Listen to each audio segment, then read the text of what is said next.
William Ruto, wewe mwenyewe kila saa unasema uko Nyanza. Uko Nyanza na wewe mwenyewe unanyanyasa hao watu ambao wanaishi Nyanza. Wewe mwenyewe unahakikisha hao watu ambao wako Nyanza wasiwe na amani. Na ni PS wako mwenyewe ambaye ni PS wa insecurity, Raymond Omolo, ndiye anawinda vijana wetu. Walituambia tutaingia Kisumu. Tumeingia Kisumu. Saizi wamechange strategy. Walituwekea goons kila mahali. Saizi wamechange strategy. Sasa mapolisi wa DCI kushika vijana wetu. Ameingia hapa bila kuzuiliwa. Kama anatafutwa na DCI, mbona hajashikwa hapa? Ya pili, hawa DCI officers ambao wanaenda kwenye ground, hao wenyewe wanasema ya kwamba wanakuwa misused. Mwenye anawacommand, mwenye anawaita kutoka Nairobi, mwenye anawaita kule Kisumu, anaitwa Boy Akoth. Huyu Boy Akoth ni gunu wa Raymond Omolo. Huyu Boy Akoth alikuwa involved saa zile Osotsi, senator alikuwa anapigwa. Huyu Boy Akoth ndiye aliita magoons kwa attack Senator Osotsi. Hajashikwa mpaka wa leo. Na yeye ndiye anatoa maafisa, anawapigia simu kwa sababu Raymond amempatia powers, pamoja na deputy director wa DCI ambaye anaitwa Onyango. Amewapatia powers ya kuita watu, kushika watu. Hata anaambia hao ma DCI officers that inafaa waue vijana wengine wawili. Juzi hao ma DCI officers wamekuja wakashika watu kule Kisumu, vijana wawili, wakapiga marisasi juu. Hao vijana hawajapatikana mpaka wa leo. Vijana wamepotea kwa mkono ya Kiptum, mkono ya Kariuki. Na tena tutaongeza majina kwa sababu tunaenda kupata majina zao zote. So Onyango, wacha kumisbehave kwa ofisi. Kama unataka cheo, fuata mambo venye nafaa iwe upewe cheo. Usijifanye wewe ndio unapenda hii serikali sana, unataka kuumiza watoto wenyu wenyewe. Hakuna haja ya kudhulumu watu. Huyo Oliver ako hapa. Wakitoka hapo utasikia ameshikwa Kisumu na amekuja hapa kwa DCI headquarters. So hao vijana wetu ambao wanashikwa, mimi nataka nitoe onyo kwa polisi, Inspector General of Police, IG Kanja. Lazima ustamp authority uhakikishe hii unit yako isikuwe misused, isikuwe abused. Na venye vitu ziko, tunataka tuorganize maandamano kubwa Kisumu. Kubwa sana, na naambia wananchi wa Kisumu, ukiona hawa DCI officers, mbona DCI officers wa Kisumu hawawashiki? Treat these people as criminals. These are criminals that must be dealt with. Hatuwezi sema ati maisha yetu ikatarini kila saa mtu awekewe bunduki, mtu afanyiwe nini. These are criminals wenye wanatoka hapa illegally. Hao maofisa hata hawapewi lunch huko, wana complain kila siku. Hakuna orders ya kutoka kwa director hapa. So Nyango, wachana na yu puzi yako, wachana na yu ujinga yako. Time ya kuwaogopa imeisha. Sisi tuko hapa kukomboa hii nchi. Asante sana, wacha nichukue nafasi nikaribishe Senior Counsel James Orengo ambaye ni party leader wetu na father wetu hapa. Asante. Asante, ndasema machache pengine kwa kimombo kwa sababu Babu ameongelesha kwa Kiswahili ya kutosha.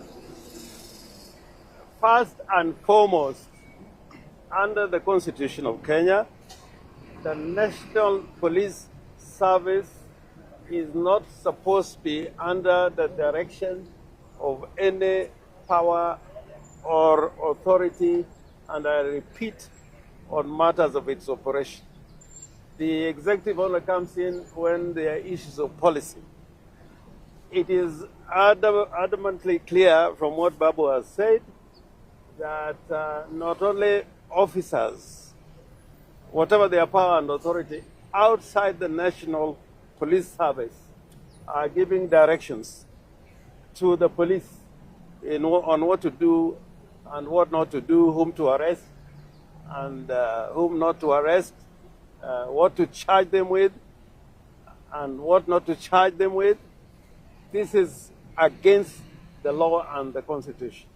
And the problem is, as Babu has said, when goons or the leadership of goons and gangsters become the people who are giving directives to the police on whom to arrest and whom to charge, then the entire law regarding the National Police Service is put in disrepute. And I'm asking Inspector General to be in charge of the National Police Service in matters of operations. There is no way when you have part of the directorate in Kisumu at the regional level and at the county level, where you send officers from Nairobi to arrest people in Kisumu without the knowledge of the officers in Kisumu. This is undermining the authority of the officers that you have on the ground. Secondly, it would appear that the police are being used to interfere with Linda Mwananchi and to interfere with those who support Linda Mwananchi. The people that we have in Kisumu, Oliver here included, carry out the activities in broad daylight. When we went to Kisumu, it was clear who was trying to stop our activities in Kisumu. It was not Oliver. It was people who were paid goons. And we had MPs, members of parliament, giving orders on whom to be arrested or to be beaten. So I'm asking the National Police Service under Mr. Kanja, the PS Interior is not your superior on the question of operations. We may have to inquire and put you into account if you are acting under the orders and directions of Raymond Omolo. If you look at the National Police Service Act and the Constitution, there is nowhere in those two laws that gives the PS in charge of internal security to give directions to the police. Nor is the president vested with powers to give directives to the police on matters of operation. I was telling Babu here that about 35 years ago, I was arrested by a senior officer in charge of that time and kept it. After that, after 3 years, that when he was arrested and charged with murder. Now, I want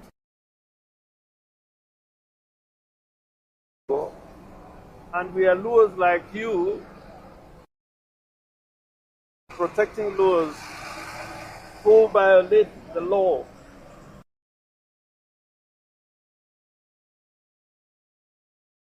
Branch, and under his hands a lot of people were killed. He had to move from his village because nobody wanted him around. Oyugi, how powerful he was, but the day of reckoning, when it came, he had to look for people to defend him. Oliver here walks in broad day, peace-loving. That's why we have come. That there is no charges, scandal in Kisumu, Seme.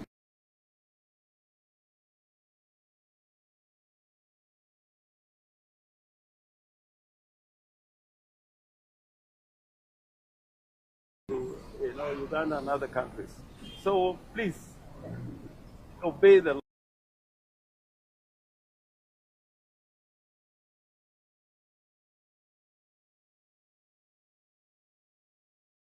And Onyango, Raymond Omolo, you're not above the law. Please, why it is right for you to go up, Oliver. Majina naitwa Oliver Ochieng.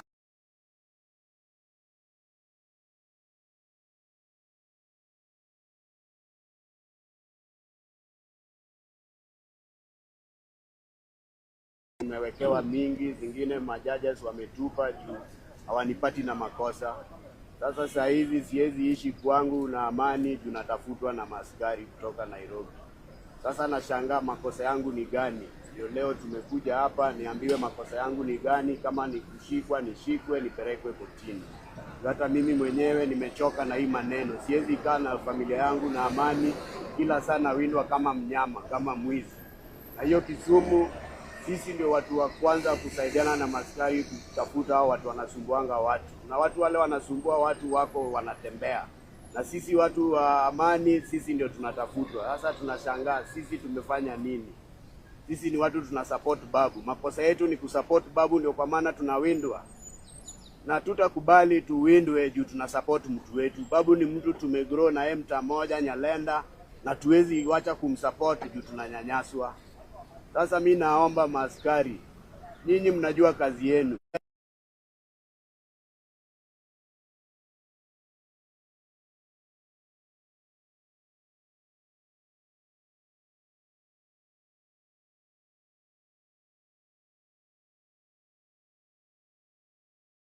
Nashangaa baada ya rally sasa mmeweka natafutwa kama mnyama. Njia ya ukweli, mwache kutuwinda. Sisi sio wanyama, sisi sio waizi. Mnajua watu wabaya hiyo Kisumu na wako hapo, hao ndio mko nayo kwa gari mkitutafuta. Mbona mshiki hao? Last time walipiga senator. Nao watu wanapiga senator ndio mnatembea nayo kwa magari kuwaonesha mahali tunaishi. Tumechoka na hii maneno. Kama ni kutuua, mniue nimalizane na hii mambo. Nimechoka hata mimi. Asanteni sana. Senior Councillor, perhaps the question is this. You came today to make a formal complaint and report about what you term as targeted political violence. I did not accord you the opportunity to make that formal complaint. What is the way forward? The way forward is that we are still insisting.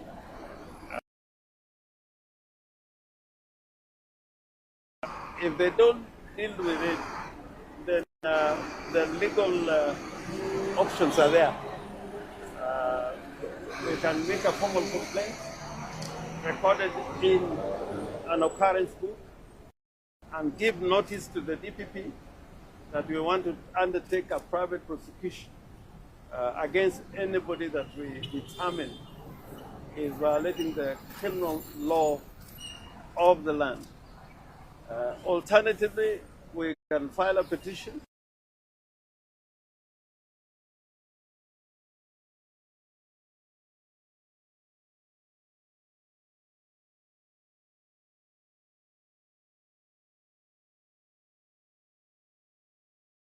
was done.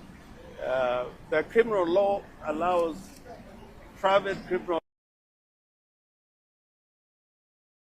as you have heard, Oliver, the people who attacked Ososi, I saw them. And they are free. And we got those video images of the people who attacked Ososi. So the door is still open to us. The law can be used effectively to deal with this problem.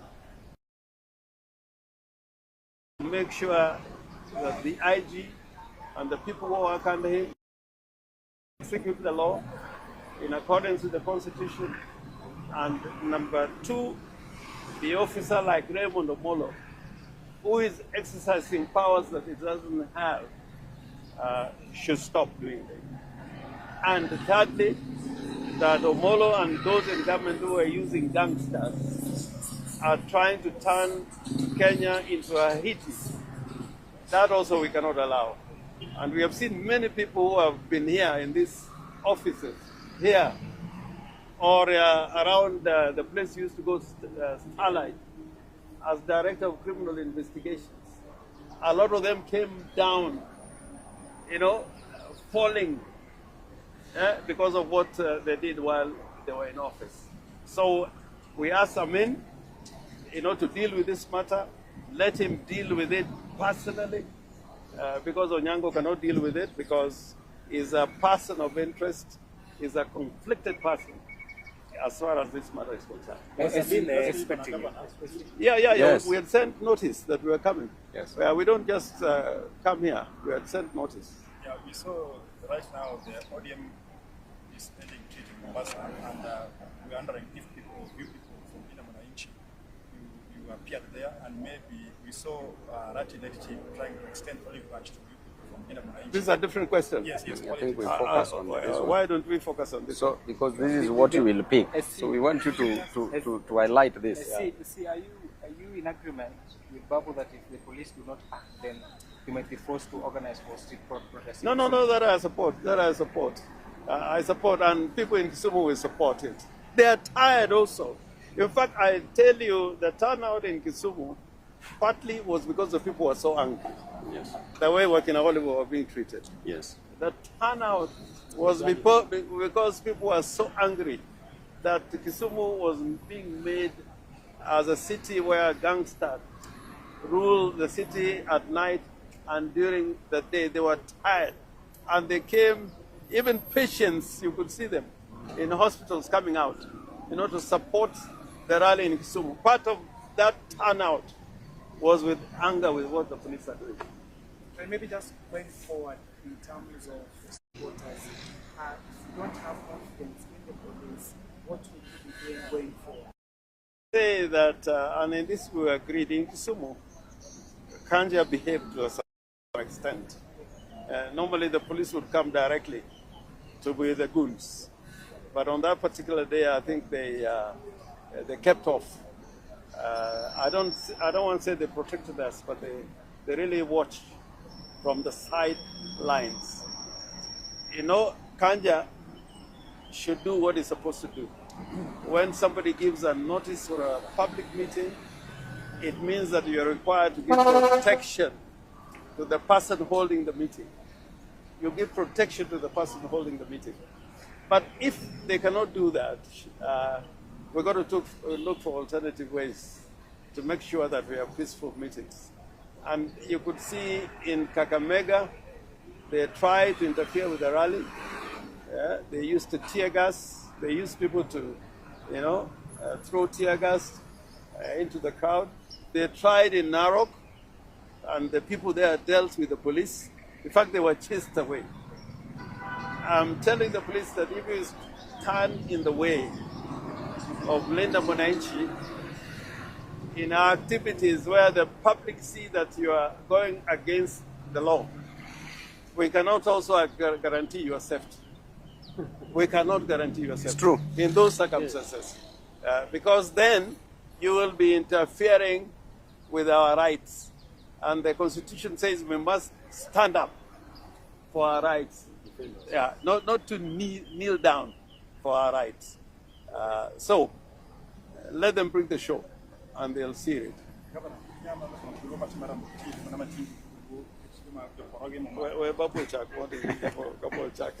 So, what and why the same thing? So, bor sana. Erokamano gimoda wacho ni kawuono wabire DCI headquarters ka to wabiro gi Oliver. Wakelo Oliver kae